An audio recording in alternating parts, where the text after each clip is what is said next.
Alright, so you had the Legends panel. Mick Foley with his extraordinary beard. He had Booker T with his ghetto bun. And a little, like my mom does that with her hair. And then you had Bret Hart, just gray, washed up looking.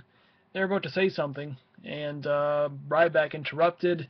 He had an open challenge. And nobody, I guess, there was rumors going around saying Mark Henry was going to be at the show, but I didn't think it would be in this capacity where he would, have a match with Ryback. But it does make sense because Triple H said there would be no interference, so it's not like he's going to interfere in a match.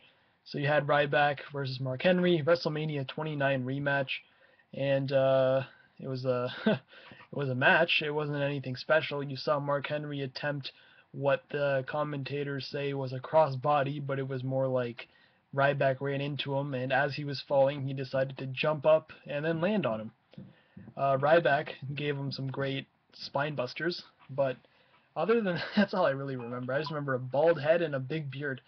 And highlight of the match for me, right at the beginning, Ryback, I guess, gave him a shoulder block, and then he said, "Come on, you Ryback," or what he said, "Come on, you Rick Ross wannabe."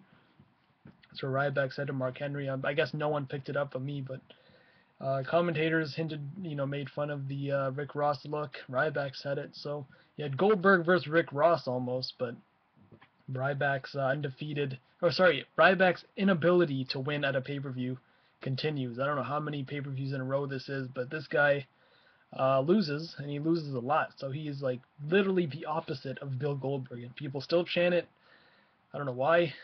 His win streak was like 2 years ago, almost a year ago. But yeah, it was a year ago pretty much. So I don't know. Whatever. What are you gonna do?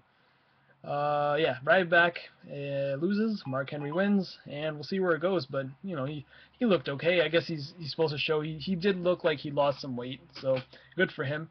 Looks more agile. Looks more. I don't know. You can't really say his endurance is much better since it was only a 3 or 4 minute match. But we'll see. See what happens tomorrow. I heard he's going to be in the WWE title picture, and we'll see what happens.